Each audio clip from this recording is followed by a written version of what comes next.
I will start with this. These are the topics that we're going to discuss this afternoon, and I will deal with them on each one of them. Yeah. Next slide, please. Right. You may see the first quotation is from John Kennedy. And this is exactly what TSI, I think, represent. We never ask what the country can do for us, but we must ask ourselves what we can do for the country. Sadly, I must say, and I'm quick to add here, that I do not see this currently practiced to many of our leaders. Many normally ask, what can the country do for me? What do I get from this deal? And that's where we are maybe in that hole, because we never go back and ask ourselves what we can do for Malaysia. And this must be because of the sense of handout mentality. So long as we have the handout mentality flourishing in our midst, I doubt very much whether we can get out of that rabbit hole. So ladies and gentlemen, let's think about it and work on this, because we should be bringing back the spirit of gotong royong and not what peruntukan can help me or help us. I think the time must move. We must move from that mindset. Now, the other quotation has been already shown just now, nothing less but the President Abraham Lincoln. For your information, for those who have already been known, that this speech only lasted for 2 minutes. The earlier speaker on that day, this from history, spoke for almost 2 hours. And Abraham Lincoln spoke for 2 minutes. We can't remember what the first speaker said, but we remember the statement. And this statement defines the meaning of the democracy, which is the topic of our discussion this afternoon. Yeah? And the next piece is a quotation from a case law, and which says this: Parliament may represent the will of the majority, but it's always the courts that represent the conscience of society. That has a far-reaching implication, because if there is no conscience of the society, and then we are no better than those running in the jungle, you know. So it is very important. And this also represents what we call the rule of law. And I've started therefore this lecture by telling you in a quotation form what represents democracy and what represents the rule of law. Next slide. Right. Before we go deep into it, it's good to learn the definition of each item or each terminologies. Democracy, a political system which literally means rule by the people. Very important, rule by the people. Are we today being ruled by the people? Are we actually ruling ourselves? Or are we being ruled by those fellows who elected us, who then decide, having been elected, they will then decide what is good for them and not is what is good for those voters who voted them in? That is important for us to ponder. Are we ruled by the people? That is very important, democracy. So, rule of law. Rule of law is nothing more but this, actually. Even though I put quite a long list of definition there, I can summarize it into 1 or 2 sentences. Rule of law is nothing more but this, that nobody is above the law, and the law must be fair, just, and it must be administered by a tribunal which is governed by a just law and just procedure. That's basically what it is. And I like to highlight what Thomas Fuller said, be you never so high, the law is above you. This we must remember. And that is the concept of rule of law. It is the balancing between power and the law. It's very, very important. And the main thing is that it must be fair, just, and reasonable. That is what we mean by the rule of law. Okay, next slide, please. Rule by law. A lot of confusion here, you know. Early on, rule of law, the OF, that should be bold, that should be underlined. Rule of law. This one is rule by law. There's a hell of a difference between these two. Rule by law is a concept where the governors, the governors are above the law. They can do anything they like, but they are not bound by the law themselves. And then they can even shape the thinking of the society in any way they want. Rule by law.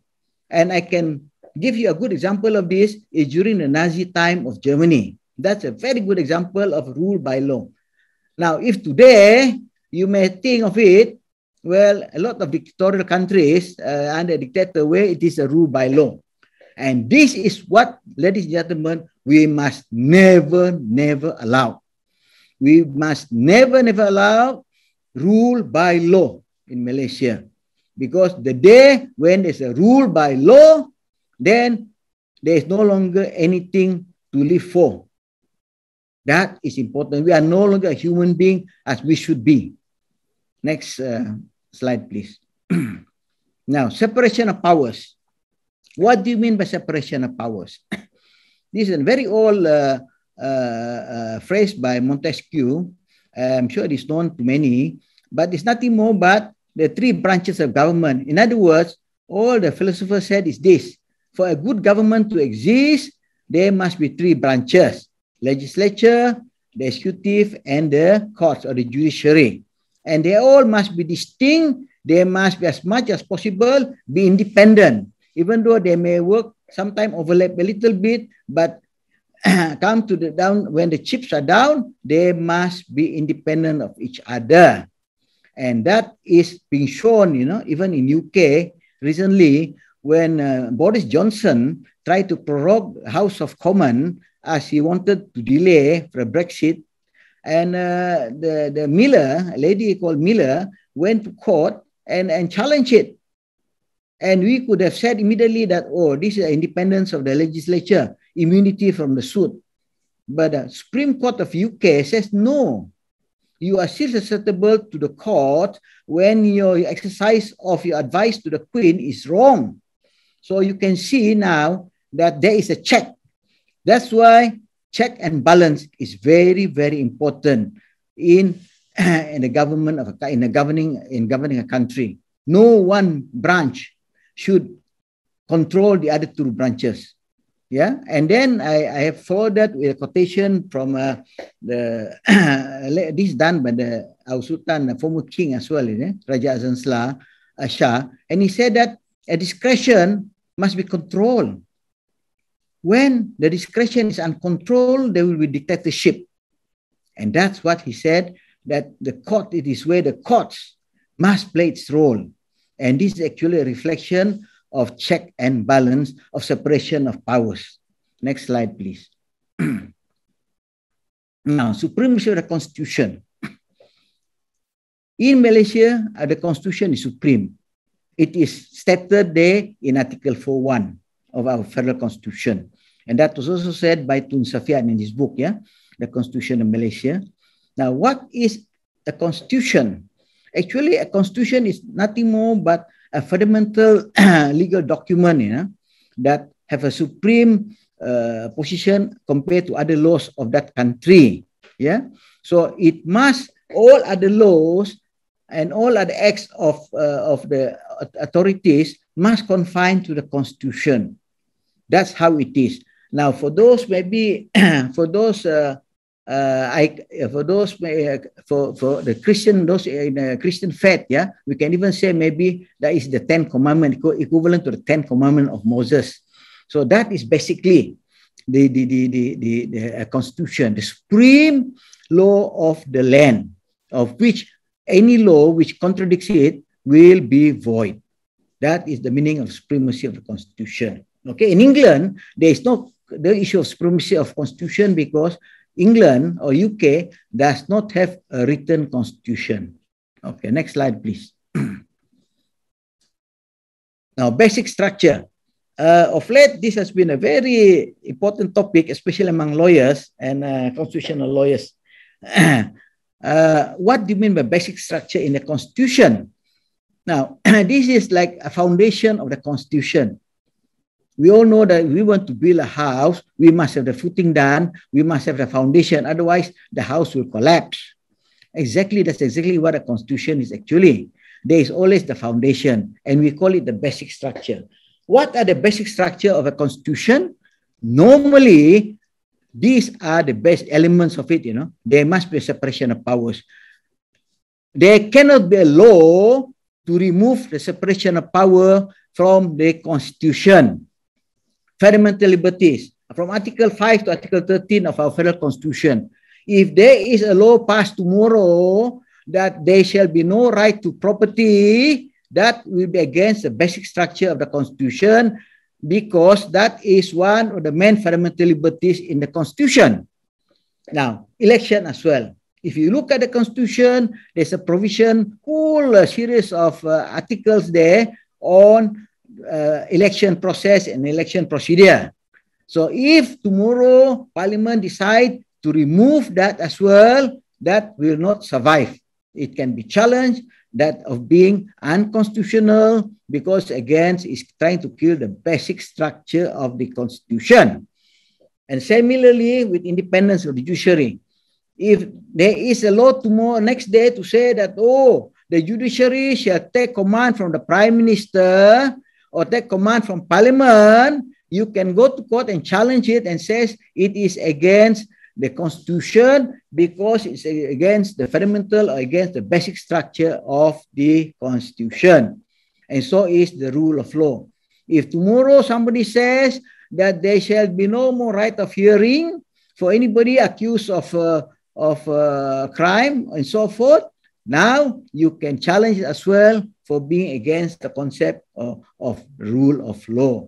So that's why the basic structure element is very important. And if I were to give you a short history of it, it started from India. It was actually pronounced in earlier case of Kasabandra, but earlier to that, there was this Golaknath case and so forth. But I will not go into that. That will be reserved for law students in the future. Yeah. All right. Next slide, please. Now, democracy and the rule of law in Malaysia. And I put the topic there, intertwined. Why is it intertwined? If there is no rule of law in a country, there is no democracy. For democracy to survive, the legal system must be in place, must be alive, must be enforced. That, I think, is important. And that is why the topic of this series that I chose, democracy and the rule of law. They are twins, actually. It's like water, H2O. Two H2O principle. You remove one, you don't get water. So exactly that's what it is. Democracy is a combination is the marriage of the rule of law and the rule of the people. There is no rule of law, you can forget about democracy. So constitutional limit on the power, the key features, we have gone this because it's part of the separation of powers. Yeah. So in simple terms, democracy focuses on how society select those who will hold power. That means election and so forth, right? While the rule of law is concerned with how political power is exercised. All right. So democracy focus on choosing, and the rule of law is to check on how power is being exercised by those who have been chosen to come to rule us. Next slide. Now, for democracy to thrive, as I said just now, rule of law must exist and obeyed. There is no point to have a rule of law when it is not obeyed. Yeah, no point. In Malaysia, what are the evidence of democracy? You may ask. Free and fair election. One element of it. The proper conduct of election. Yeah, no corruption and no unfairness. Now, the other evidence of democracy, in my view, is that voters, voters must have a responsibility. They must come to vote, and when they vote, they must vote with their mind and not with cash or through bribery and so forth. It is our responsibilities. We must be wise. And this is where education play a very important role. And for those maybe aspiring to be leaders, it'd be good to start with educating the voters of how to vote. Not so much of just to scribble, but why is it so important for them to vote, and how should they vote, and what should be in their mind when they vote. Otherwise, we may be inside, we may hold true, the saying, we reap what we sow. So when we get a government after an election, which we don't like, we deserve it because we did not use our vote wisely. This is very important, very, very important. Now, the other thing is this. Responsibilities of the elected representative.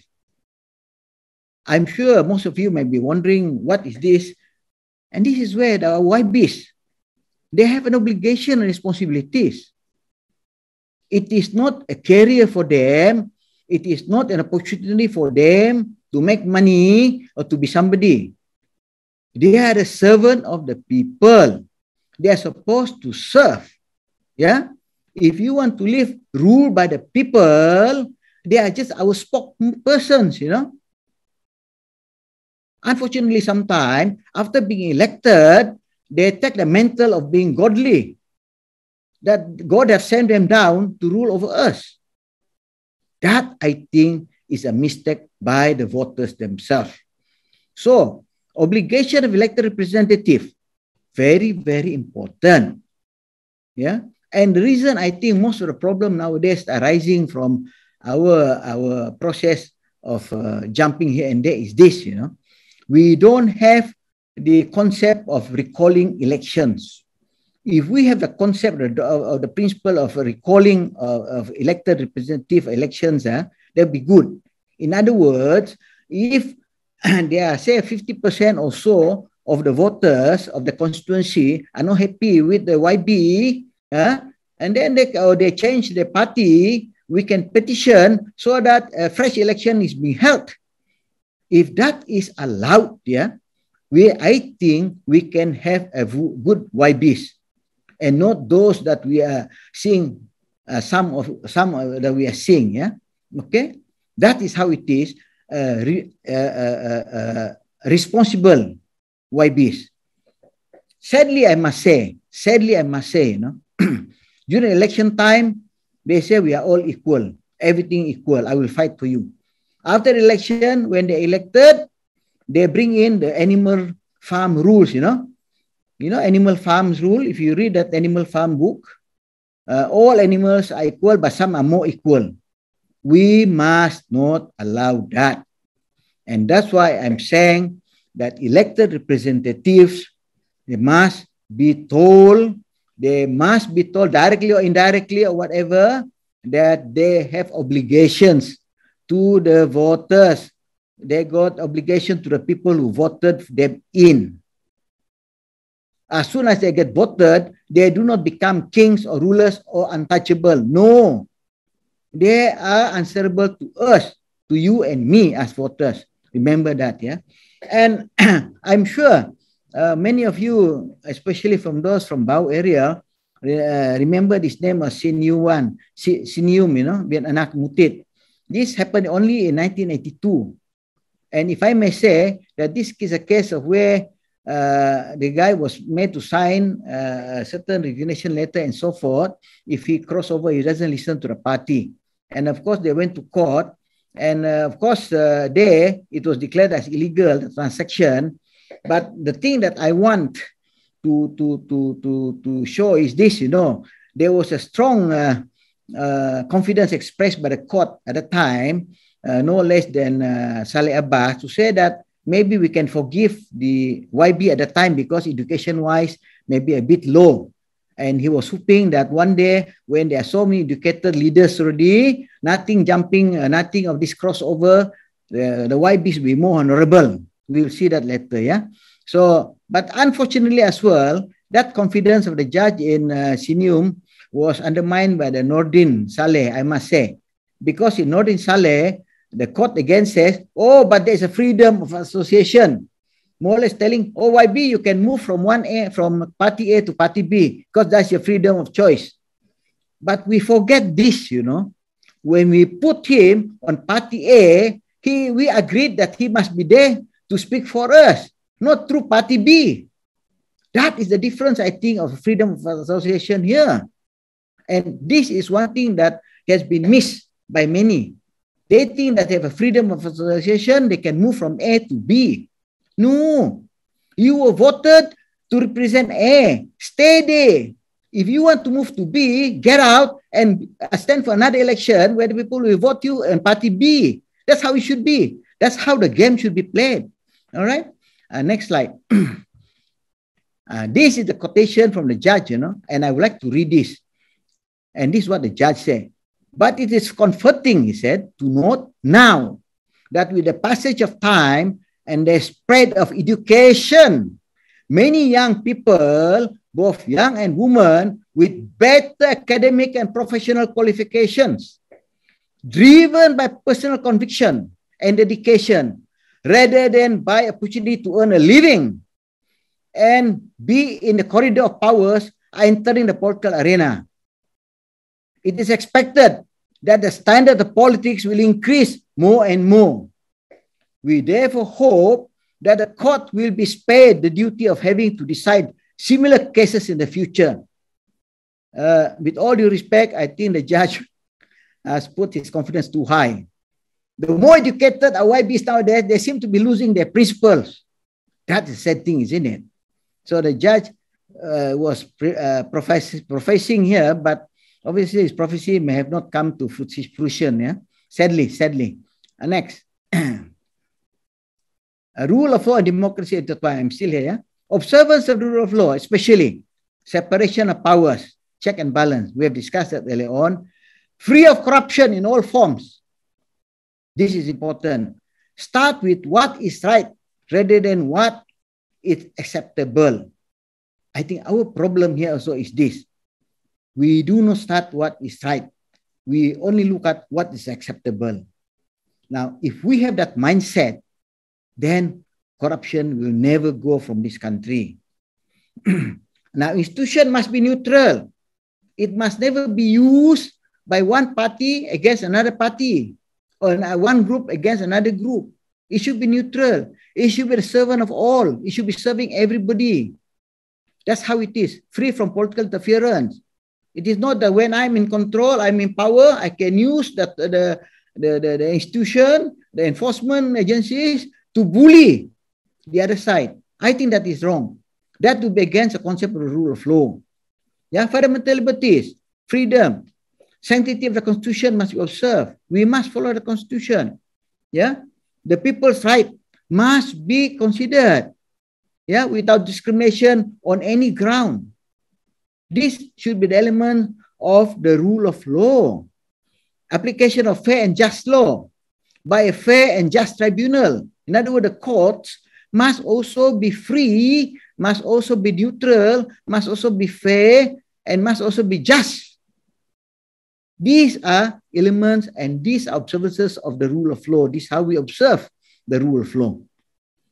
And if we don't do that, and we are no longer observing the rule of law. Rather, we are observing the rule by law. Next slide, please. Democracy in Malaysia. We are now in the heart of the matter. Yeah, whether there is democracy in Malaysia. The word democracy or democratic is not found in our federal constitution. Yeah? Are you surprised? It's not found there. If you Google, if you do a fact checks in the constitution, not a single word, the word democracy, democratic, never appear in the whole of the constitution. You might be wondering, then why is are we a democratic country? You'll be surprised, isn't it? It's not stated there. Whereas in India, the preamble speak immediately, you know, democratic is the public of the people and so forth. So we don't have it there. But I have no doubt to say here that we are a democratic country. We follow the Westminster model of parliamentary government. Yeah, being a former colony of England, so we follow the Westminster model of government. In other words, the three branches of government do exist in this country, and they are independent in terms of functioning. Okay, so we are, even though the word democracy or democratic does not appear in our constitution, we are a democratic country. Okay, so we must remember that. And from 1957 to 1963, Malaya was a democratic country because they got their independence first, Merdeka. And of course, from 1963 to 69, Malaysia was also a democratic country. Democracy was thriving with election and so forth. Yeah, okay. Next slide, please.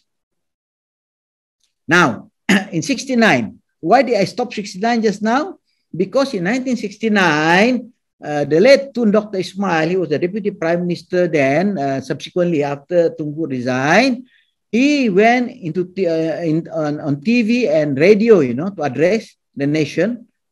Democracy is dead, he said. He declared that in Malaysia. And that was on the 14th of May 1969. Why did he say that?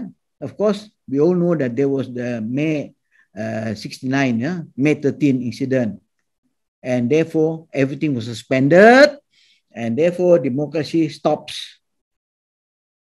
And Abdullah Ahmad wrote in his, said in his lecture for USM student, only in 2002, you know, and this is what he said.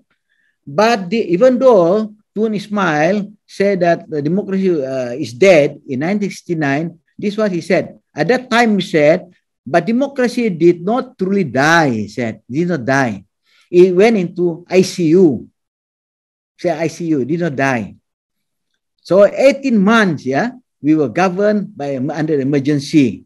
And it was under the National Operation Council, what Tun Mahathir now called as Magaran. That's the same thing. We had a Magaran in 1969 as well. And at that time, the leaders of the Magaran was Tun Razak, Tun Dr. Ismail, Tun Tan Siew Sin, Sambantan, and the police chief, and also the armed forces. They were the absolute rulers of the country at the time for 18 months, you know. So you can therefore say that democracy was suspended during that period in Malaysia. And what was the reason for the suspension? Of course, everybody will know that it was because of the May 13. What caused the May 13? Now, depending on who you ask, you know, and who you're talking to, there are various reasons for it, and there are books written on it. And if you all are very interested in knowing what actually the reason for it, read some of these books. Some are very subjective, some are very objectively written. Yeah, so it's interesting. But I think that is not under the ambit of this afternoon lectures. I will not go into that. Yeah. Okay. Next slide, please. Now, what are the lessons to learn from the suspension of our democracy and so forth in Malaysia? That in theory, democracy is actually a very good concept. It's an ideal concept. Yeah, but even Socrates here, the philosopher the Greek philosopher or Athenians philosopher, did not actually believe in democracy. He said it is flawed concept, and he compared it with selling a ship. You know, he said that if we were to practice democracy by voting who to be the captain of the ship, we may get the worst captain. Do you want that? Do you want a person who may not even know how to read the sea and how to read the stars to be the captain of the ship? If we go by voting, he said. So Socrates said that the rulers must be from the best brand of the society. The question now is, how do you elect the best brand of the society? That is where the dilemma is. And that's the reason why Winston Churchill in 1947 described democracy as the worst form of government. The worst form of government, except he said that the other form has been tried and democracy is still the better one. So that's how it is. So it is therefore a concept that we are the best so far that we can rely on, democracy. And that's possibly the reason why in some of the dictatorial country, autocratic country, they even use the word democratic republic, when you know very well that there's no democracy in the country, because it attracts people, democracy. They think democracy is synonymous to freedom and freedom to speak and so forth. Yeah. And why do you think democracy is weak or is quite bad? What are the downside of democracy? One of it is that it's inevitable. It is subject to demagogues, people who can speak, who can lie, who can bluff. They convince the masses that they are the good leader. That's one. That's the problem. Yeah. And then the worst part of it, democracy is only good as long as the people understand, this is where wise voters must be there. You see, it's as good as the education system that surround it, and therefore you cannot sell democracy when the voters do not understand what it is all about. Again, that's another thing that one of the downside. So it's our duty, therefore, to educate them in that sense, yeah, and not to educate them to learn how to be a dependent society or how to be hands out mentality, to adopt the hand out mentality. All these things are wrong, yeah, okay. And then very easy, normally you hear during election, potential candidate will say, "Oh, I promise you this and that." After being elected, you don't even see his shadow. These are all these things that we must know. Now, are these things prevalent in Malaysia? If Malaysia is a democratic country, in the true sense, are these prevalent?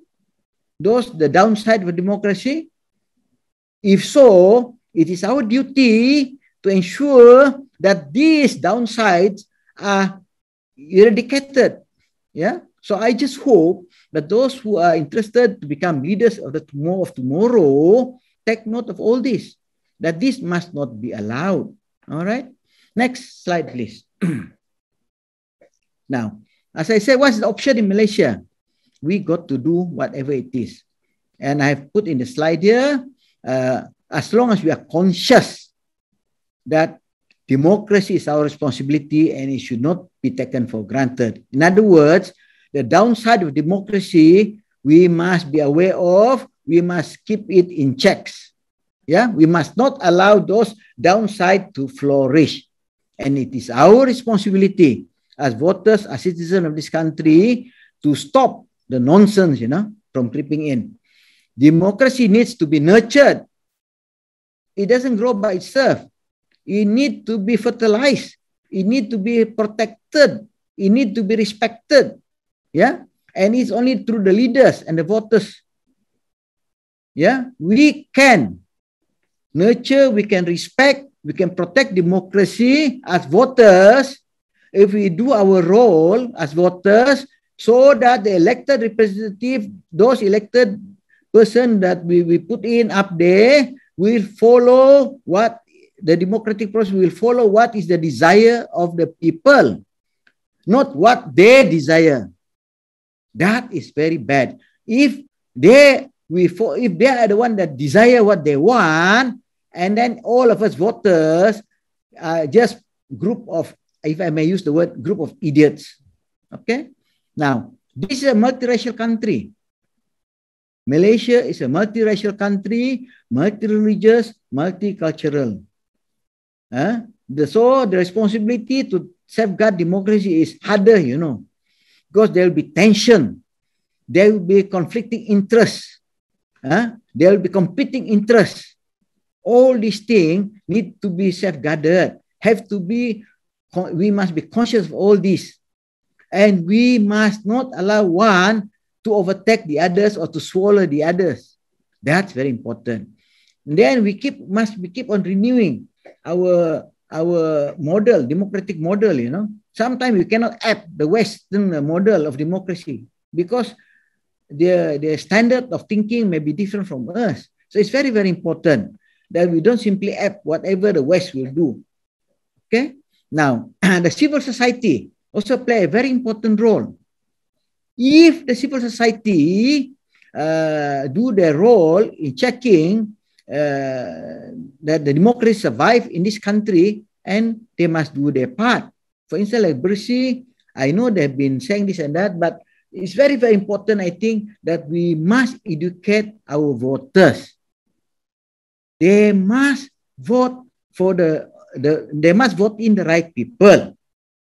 They must vote in people who do not think for themselves only, but who think for the voters, who think for the country. As long as we have that kind of leaders, it's okay. But the minute we vote, the problem now is that the minute we vote leaders and they only think for themselves, and after that they use their power to buy over other people, I think that is wrong. Yeah. And that's why I've been saying right from the start, we must have the process of recalling of elections. If the voters of one constituency are not happy, majority are not happy with one particular elected person, it must be recalled and we can throw him out. I think that will check them on misbehaving themselves. Okay, our education system must be improved. Our young children must be told what is democracy and how important it is, integrity, the meaning of values, the meaning of honesty. What are we telling them now if we can change from A to B anytime we like because we get something big from B? How is our young generation? What do you think they will think about us? That there is no more value in honesty, that there is no more value in integrity, that there is no more value in credibility. That you say one thing, tomorrow you do another thing. So that is how it is. Our education system, it must calculate that, you know, the democratic process and the importance of true value, good values. Yeah. And then law must be enacted to safeguard democracy, not to erode it, you know, not to kill democracy. So it's very, very important for our political leaders to ensure that they must enact law in parliament that safeguard democracy and not to erode it. That's why at one time, there was a fake news law and all these things where they muzzle people from expressing themselves. Subsequently, that act was repealed, is it not? Remember that? So these are one of the laws that may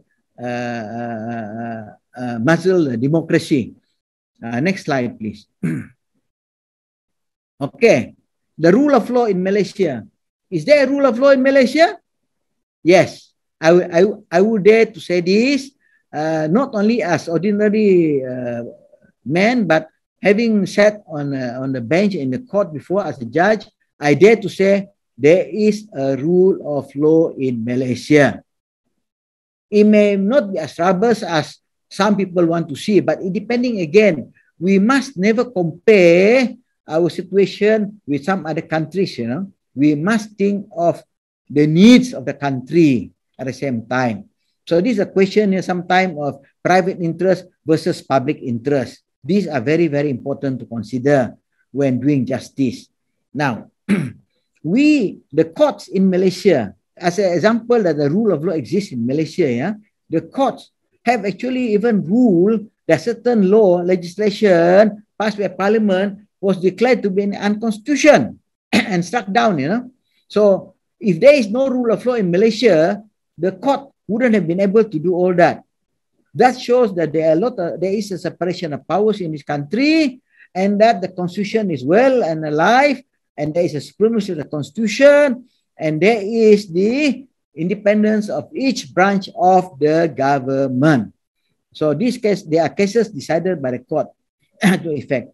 And you also know that in Malaysia, everybody is under the law. Some political leaders or as well political leaders, how great they might have been prosecuted. All right. So some also big time tycoon and all so forth have been prosecuted. So that indicates that how high you may be, the law is above you, isn't it? Remember Thomas Fuller's statement? So that is it. Very important. So, and also freedom of association and so that is still fundamental liberties. It is here in Malaysia. We can still move around, except now because of COVID, there's certain limitation. And you may ask why? It's against my freedom of movement. True. True. Why do you think a policeman asks you to wear the seat belt? Why do you think the policeman tell you not to drink and drive? In whose interest are those? In the interest of, in our own interest, isn't it? So when our movement is being stopped at the moment, it is to protect us from COVID. So those who say, oh, you against my freedom movement, never think of the other way, you know, that he may be prepared to die, but others are not ready yet.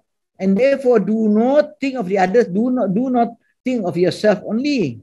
So that's how it is. Freedom might be there, but there's no such thing as absolute freedom. Yeah, like freedom of speech, for instance.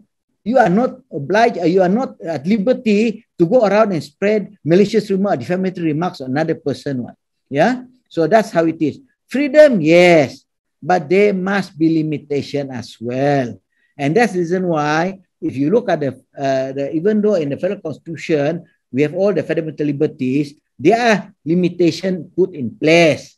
Because you know why? It's for the good of society, good for the country, it's a good for the community. Okay? So, so there you are. Next slide, please. So, judicial independence and the bar. That's also one of the elements of rule of law in Malaysia, you know. Independence of the bar, independence of the courts. Yeah. So, lawyers nowadays, they are not restrained from going to court. They can say anything they like in court and they're immune. They cannot be prosecuted for what they say in court. Yeah. So they are what they call immunity. So and I quote again what Azlan Shah said, that the courts are the only defense of the liberty of the subject against departmental aggression. And there you are. So, and the public bodies must be compelled to observe the law, and it's essential that the bureaucracy should be kept in its place. In other words, if you go to the government department and they arbitrarily reject your application without any reason, you can go to court and challenge that decision. All right. Next one, access to justice. Is one of the rule of law, a symbol of rule of law, access to justice. In Malaysia, anybody can come to court. Anybody can file an action in court. Of course, you must have money to pay for the filing fees and so forth. So this is one thing, but it is there.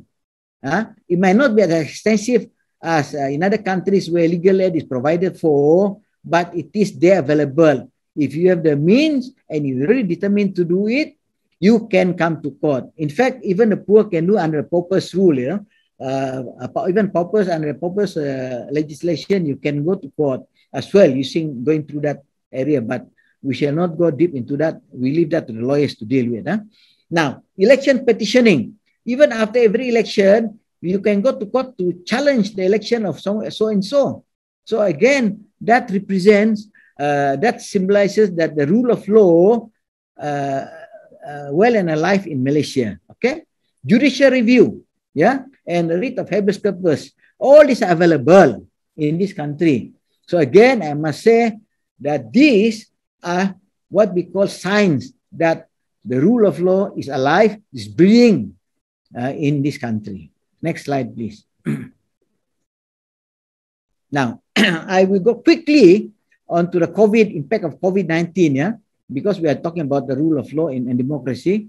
Now, unfortunately, the last 6 months I think from 21st of January, is it? Yeah, I think so. 11th of January to the 1st of August, you can almost say that at that time, to a certain extent, democracy went into the ICU also. Not so much in the ICU, I would say. In the high dependency ward, maybe. They have not put us in the democracy, they have not intubated democracy, but they put in the high dependency ward. In other words, they added oxygen a little bit to survive. So, because, again, I would say, it's because of the pandemic. So there is a provision in the constitution where the king can declare on advice, on advice where the king can declare emergency in the country for the good of the nation. So in a way, democracy to a certain extent is still there during the period, but except that it's of a limited nature. Nobody has come and said, I cannot speak anymore during that period.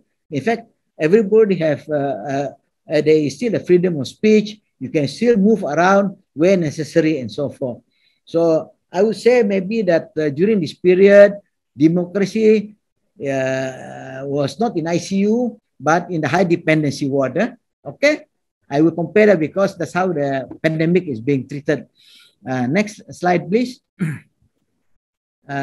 Yeah, so these are the laws that was passed, during emergency. Thank goodness, I think all these things have been repealed. The minister said it was repealed. These ordinances have been repealed, but one fellow said it not. So we are still in a state of flux here, if I may be asked on this, because if the emergency have been lifted from the 1st of August, the ordinances passed, during that period have another life of 6 months. So unless all these ordinances have been withdrawn, they still have the life of 6 months, after the end of that,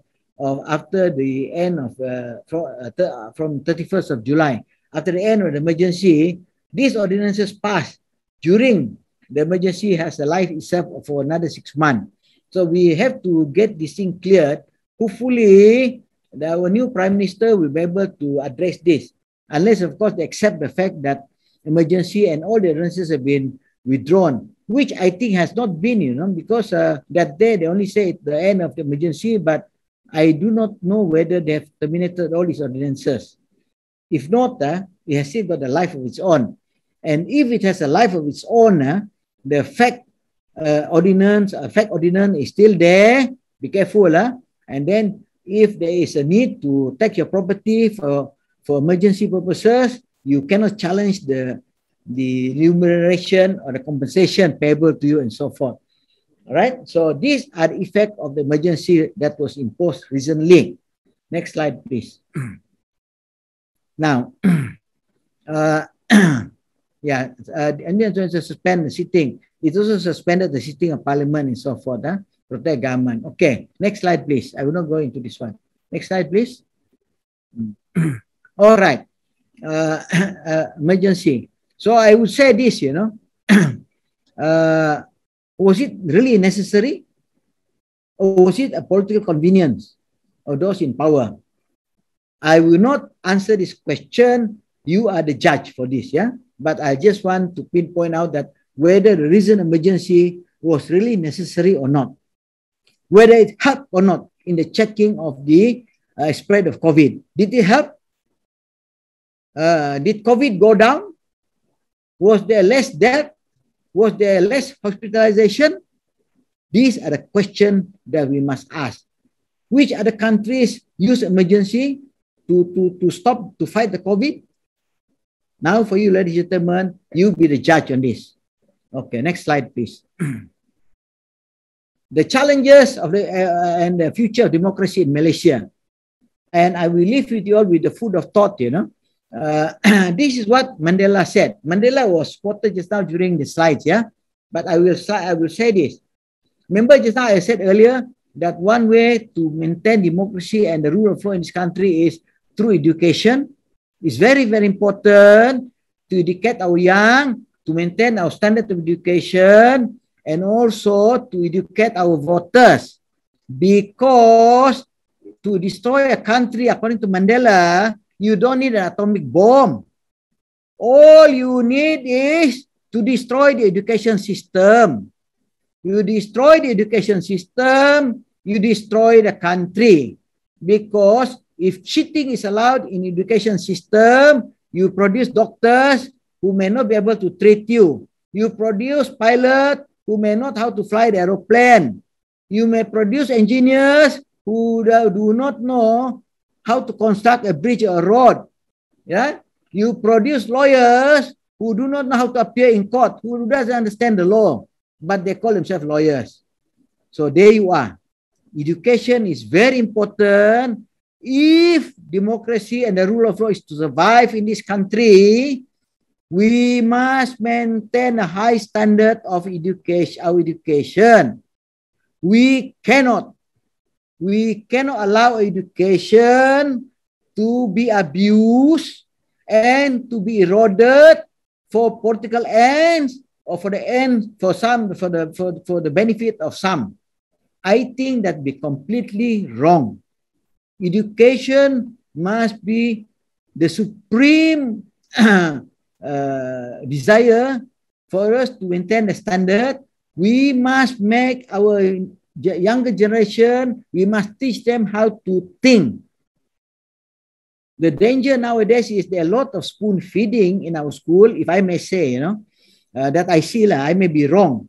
But from what I see and what I hear, there are a lot of spoon feeding.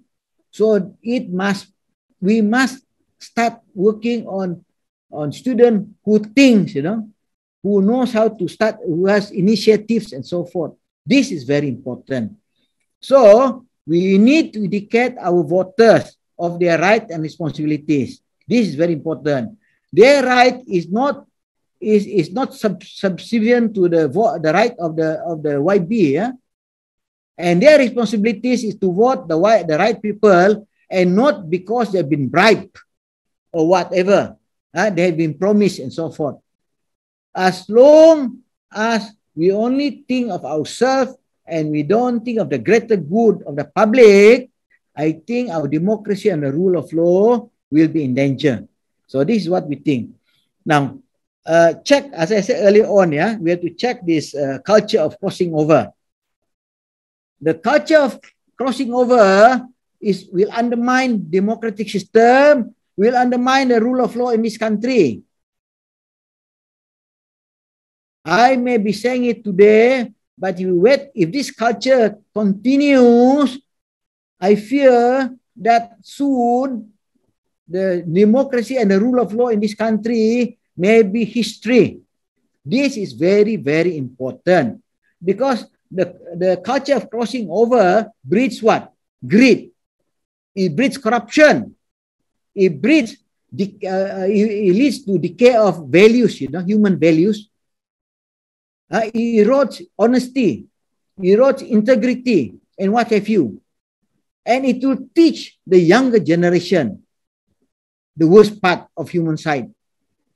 So this is what we really have to, this is a serious matter, ladies and gentlemen.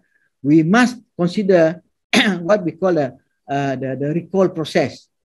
If we have a recall process, maybe we can put a stop to this nonsense, yeah? All right? So that's how it is. Next slide, please. And fair election processes. We must have a fair election processes. Those in the caretaker government must not be allowed to use a government machinery during election time. That will be not fair to the other side. I'm not saying that I'm pro-opposition, no, but I'm looking at the fairness of election. If you want to have a fair election, it must be a level playing ground, is it not? And then the public institution, the civil service and so on should not be used, yeah, during the election time by the caretaker government, whoever, whatever. That's very, very important if you want a fair election, yeah. And the alienation of constituencies. You have to look into this, whether we have the right voters, right representation. Yeah, what's the point of having a large area, few voters, one YB, and a huge number of voters in one constituency, which is not balanced? So we got to think about this so that there's a fairer representation, right? And especially even for the minorities. That is very, very important. Minorities must be given a voice in the decision making. Yeah, reduction of voting age. Maybe there's another point for us to look in the future, that 18 and above should be the voters. Is it right? So with that, again, have to be considered properly. Automatic voters registration. At the moment now, you have to go and queue or whatever to register as voters. should it not be automatic? Yeah, so that everybody is a voter, citizen I'm talking about. Yeah. Now, next thing is partyless system. If you look at the constitution, there is no such thing as party A, party B, except in Sabah, of course lah. Sabah constitution have a party line system, but the federal constitution have no party line system. So YB is on its own. Actually, there is no such thing as party A, party B, party C. It is not provided for in the constitution. So should we actually push for a partyless system instead of having this party system, which sometimes a party member may not even be allowed to go against his party? Don't you think that is actually contrary to the constitution? And that actually is what Shin Newman said is against public policy. In a way, true. You know, so these are points that may be considered by those aspiring to be leaders of tomorrow. Yeah, limit the terms of elected leaders, elected officers. YB should have 2 terms at most, possibly. So he will do his best. Either he do his best or he try his best to acquire wealth as much as possible. That's another problem. Because if we have a YB for 5 years, we have no fresh ideas. He will be doing the same old thing for the next 10, 20 years, become his career. Yeah, he will retire as a YB until he dies. There must be a limit to the term of elected officer, office bearers, of elected person. I think this is another point that we have to think seriously. Okay? Check of election expenses. We must be serious with it. No doubt under the election ordinary enactment act now, there is a limit, you know, election offences act. It's all provided for, but is it properly checked? Yeah? There must be a real check on this, you know, on the election expenses.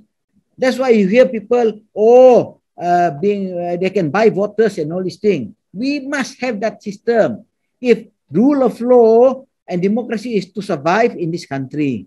All right. So these are the food of thoughts and the way I look at it, my views, yeah, of the challenges and the future of democracy in Malaysia. Next slide, please. And then also to ensure, yeah, that as I said just now, that there must be a law passed to support democracy and not erode it. And these are the things. There must be a neutrality in the MSCC, Election Commission, Civil Service, and the police, you know, and there must be a check and balance on the police conduct and behavior and so forth, isn't it? There must be budget on every constituency. It's not that only the government YB can get the budget and the opposition have no budget. The fellows are also the same citizen. They also pay income tax in that opposition constituency. So why is it that the budget are not given to them as well? Because they are also citizens, they are also taxpayer in some of them there, is it not? So they should be that. There should be no discrimination in the award of development budget in every constituency. That's how democracy should be in this country, in my view. Yeah? Welfare of the weak must be taken care of. The disadvantaged, the minorities, especially the indigenous. The indigenous of Borneo states and as well as Orang Asli, I think, to be all due respect, if you ask me, has been left behind. That time has come that somebody must speak up for them. It must be, their voice must be heard loud and clear. And not only to be used for election and forgotten for the next 5 years. So that must be, if we want a rule of law and a good democracy in this country, do not forget the indigenous, the minorities, is it not? And then I say next word I put expansion of legal aid assistance. At the moment now, legal aid is quite limited. It can be expanded. It can be expanded, and if it's it covers more for the unfortunate, the better it will be. In other words, even if a person is B40, he can still come to court because there is the legal aid process. This legal aid thing in UK is quite extensively used, you know, and even in the US and so forth. So legal aid, yes, we must. Next slide, please. Next slide. Okay. Then some more, yeah, last slide, yeah. Expand the concept of locus standi, or ability to go to court. Another problem in Malaysia at the moment now is that if I belong to a civil society, or I belong to an NGO, and I want to represent the turtle, I want to represent the forest, I can't come to court and stand up and say, please stop cutting the jungle. Because the judge will tell you, oh, you have no locus standi. So this thing should be expanded. That the NGO, for example, like I'm a Greenpeace member, for instance, I can come to court and fight. Even in Indonesia, they allow this to happen. We are still far behind. And that's the reason why many NGOs, they feel helpless because they have no say, they have no voice. They can't even go to court to defend what they believe in. That is the danger. So we may have to think about expanding it. And then natural resources, be more transparent and fair utilization of natural resources. This is very important as well. Yeah, independence of legislative and judicial arm of government. Again, it's very important because if we do not strengthen it, it will the erosion of its independence may come in, may creep in, and finally it's gone. For instance, and then eradicate corruption and strengthen legislation to prevent corruption in public and private sectors. Again, these are the challenges and the future of democracy in this country. Yeah, and review some restrictive law, Sedition Act, Societies Act, Prevention of Crime Act. These may need to be reviewed so as to enhance fundamental liberties. All right, it's not that it must be removed so that you can do anything you like. It's not that, but we must strike a right balance. The good of the society versus the good of the interest of society versus the interest of the individual. We must balance that, not all the time. And then finally, ladies and gentlemen, maybe the time has come for this country to set up an ombudsman. Ombudsman in other countries have been quite good. Even the Philippines have it good. This is an independent body where they check the government. In fact, it's not so much like opposition, you know, it's a body by itself where it can check the functioning of government department, the honesty of government official, public official, and so forth. In the Philippines, it is widely used, and quite a number of top politicians went to jail because of the work of ombudsman. So time has come maybe for us to consider this for the survival of democracy and the rule of law in Malaysia. Next slide. Next slide, please. Yeah. No. Go back. Go down. Go back first. There you are. The younger generation. I will conclude by this. Yeah, that it is good that the younger generation is very interested in assuming the leadership of this country. Yeah, because I will say this now. We are just a trustee of our future generation. Yeah. So if we do not take care of our responsibility as trustees, the next generation will have nothing to inherit. So it's very, very important that we, the trustee of the future generation, must be responsible. We must carry out our responsibility properly, responsibly, and so forth. Now, and I say here, democracy and the rule of law can only survive in Malaysia if there are sincerity and integrity of those in power and those aspiring to be in power. Very, very important. Now, next question I pose here. Should voters accept Machiavellian leaders and politicians? I leave that to you, you know. Do you want a Machiavellian leaders or politicians? That you be the judge. And you bear in mind, yeah, that we are a very multiracial country, multi-religious and multicultural. It's a lot to balance, a lot of what we call it competing interests. Next slide, please. So, ladies and gentlemen, I conclude that I will recommend you all to read this book. Yeah, read this book. Very good for those who are aspiring to be leaders, the younger ones. A Long Road to Freedom by Mandela. It's a very interesting book to read, and you know the struggle and you know how he resisted corruption, how he thought of the community instead of himself. Freedom, Long Road to Freedom. Please read. And if you want to be a good politician, I think in a skillful manner, it's good to read The Art of War by Sun Tzu. It will teach you a lot of things that you need to do to be skillful. Next one, if you want to be a Machiavellian leader, read The Prince. There is this book of The Prince, yeah? How he, how he taught the ruler of Florence, I think at the time, of how to maintain power. If you want to be a nasty leader, you read the Prince, or you want to avoid being a bad leader, I think you read The Prince. Yeah. Next one, book that I would recommend you to read.